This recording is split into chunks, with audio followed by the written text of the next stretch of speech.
in 2027, we will actually be introduced to literal extraterrestrials because they're realizing the potential we have to destroy ourselves, and they cannot allow that to happen. One very straightforward way of preparing for contact, it's you act on your passion first, because passion is our physical translation of a message from our soul saying this is your frequency. When you raise your vibration, what happens? You become a better receiver of higher frequency information, communication, and energy. If you follow the instructions, it will work as advertised. If you don't, it may hurt you. When you decide, I'm going to buy into this negative belief, creation's going to say, okie dokie, I'll support you in that and magnify and amplify what you have chosen to believe is true. The universe is a mirror. If you're looking in a glass mirror and you see your face frowning, it can't show you a smile until you smile. And if you want to see the frown in the mirror change, you have to smile first because the mirror can't before you do.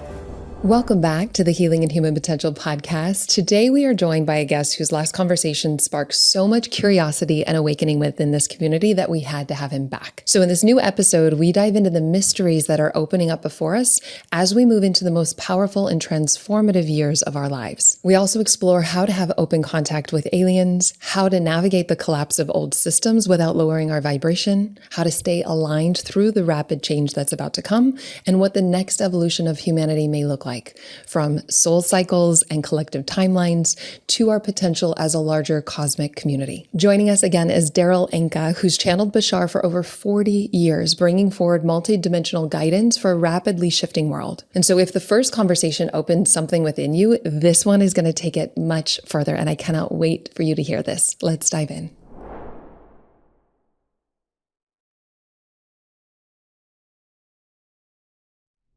I am just so happy to have you back. My audience absolutely loves you and has so many questions.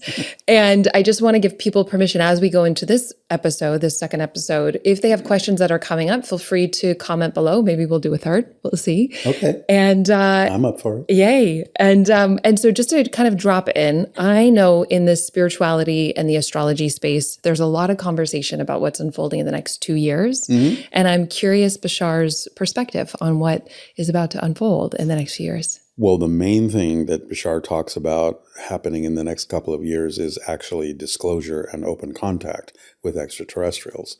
So to me, that's the biggest thing because that's life-changing. Yeah. How that will unfold, a little difficult to say. I know that disclosure in some sense is happening now because we're having congressional hearings and stuff like that with whistleblowers and people that have been on the inside of all that information for so many years, unable to talk. And they're now providing protections for military people to come forth with what they know, with UFO sightings they've had without being ridiculed, without losing their careers. So that's a huge step because now people are okay talking about it. And that's the most important thing. And I see this accelerating. There's now a documentary that just came out called The Age of Disclosure by a director named Dan Farrar that covers a lot of this and actually has the interviews with all of the people that have been in the inside talking out. So it's a really important step to have that documentary now out in public, in the theaters and online. So I think in 2026, we're basically going to have disclosure of the information. And then theoretically in 2027, if nothing changes, we will actually finally, in some official way, be introduced to literal extraterrestrials who will then offer us opportunities. It's up to us to take them or not. I'm sure there will be a number of different kinds of reactions from positive to negative, but everyone will be allowed to decide for themselves when, where, how to align with the ETs and the information that they're sharing with us that can benefit humanity. And different countries will proceed at their own pace according to their own laws, rules, regulations, and feelings about how they want to interact with that. But a major change for everyone to consider, obviously a new option for humanity to factor into how we move forward. Yeah, I know part of your work you've been sharing that within the next 5 years, it will be accelerating open contact. And so Is that happening now? Are you seeing that accelerate? Well, yes, again, because I'm seeing all of these things with disclosure happening faster and faster and more publicly, to me, that's a very strong signal that it is accelerating. And I also know that you share specific steps to get into the right energy to have open contact. And I'm curious if you can break down how somebody listening can be in the frequency to have more contact if they are interested. Yeah, this goes hand in hand with what Bashar presents and calls the formula, which is basically a 5-step process. Very simple, because this is what raises our vibration, this formula. And in raising our vibration, we become better receivers of higher frequency information, better antennas, so to speak, to pick up on things that are happening on higher vibrational levels.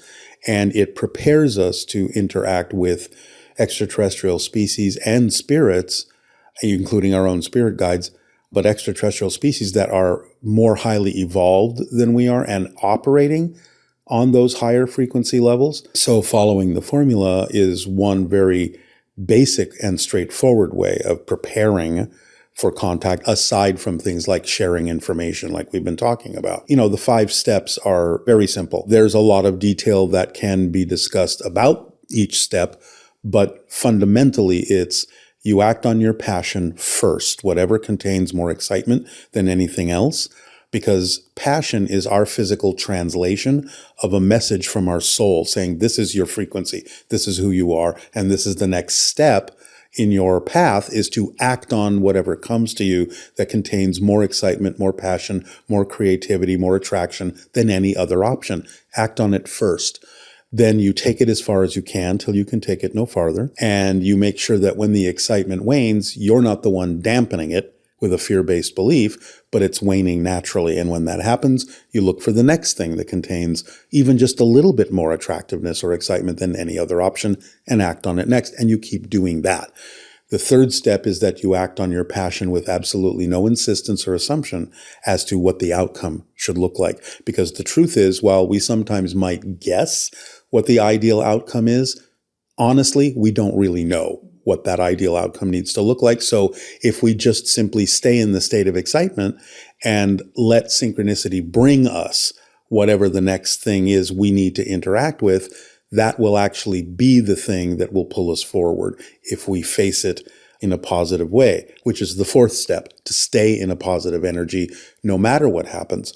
Because by staying in a positive energy, you get a benefit out of the situation, because it's not about what happens that matters. It's about what you do with it that makes the difference in your life. And the 5th step is to honestly investigate your belief systems and let go of the ones you might be holding on to for whatever reason that are negative or out of alignment, fear-based with your true soul vibration, which is what passion is all about. So following those 5 steps causes a lot of automatic effects to suddenly start happening.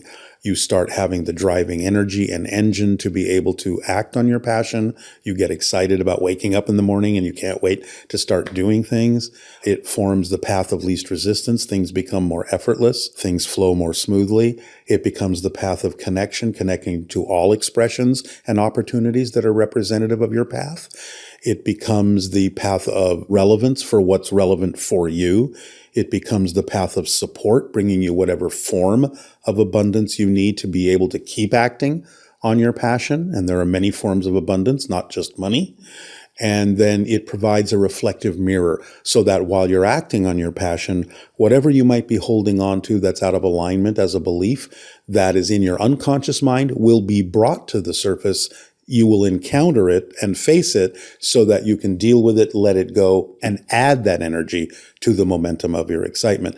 So what people have to stay in the mindset of is that when they're acting on their passion and suddenly they're faced with something that might not be representative of that, and they react in a negative way, it's not an interruption in your passion. Finding out that you have that negative belief is part of your passion.